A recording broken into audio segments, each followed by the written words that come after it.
চলতি বছরের মে মাসে দেশে আনুষ্ঠানিকভাবে স্যাটেলাইট ইন্টারনেট সেবা দেওয়া শুরু করে স্টারলিংক। দ্রুত বাড়ছে প্রতিষ্ঠানটির গ্রাহক সংখ্যা।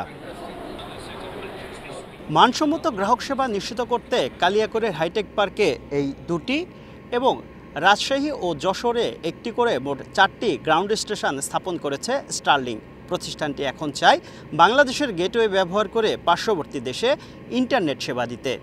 সম্প্রতি বিটিআরসিকে চিঠি দিয়ে অনুমোদন চেয়েছে।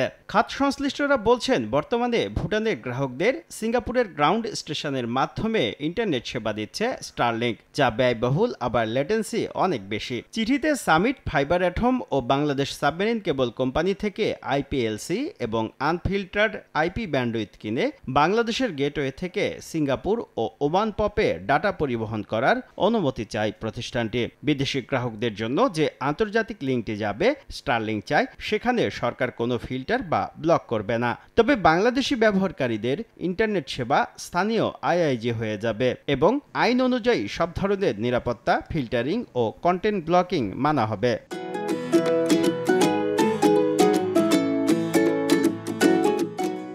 আমাদের পাশে যে ল্যান্ডলক যে কান্ট্রিগুলো আছে, নেপাল, ভুটান, সেসব দেশের যারা স্টারলিংক গ্রাহক, তাদের ট্রাফিকটা এখন এটা পৌঁছচ্ছে সিঙ্গাপুর বা মঙ্গোলিয়া বা অন্য কোনো দেশ দিয়ে।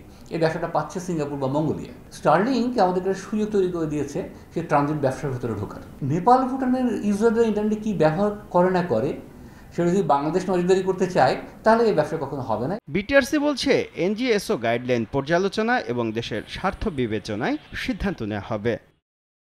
অ্যাপ্লিকেশন পাঠিয়েছে ওরা, কিন্তু ওদের সাথে ওই টেকনিক্যাল অ্যারেঞ্জমেন্টটা এখনো ক্লিয়ার করে নাই। ওইটা নিয়ে আলোচনা হচ্ছে। আমরা যদি দেখি যে না আমাদের দেশের বিদ্যমান আইন এবং গাইডলাইন অনুযায়ী দেওয়া সম্ভব, তাহলে দিব, নাহলে দিব না।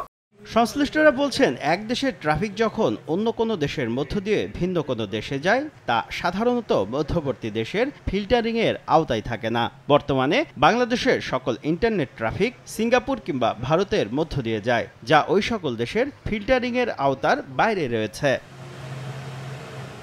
শুভ খান, সময় সংবাদ, ঢাকা।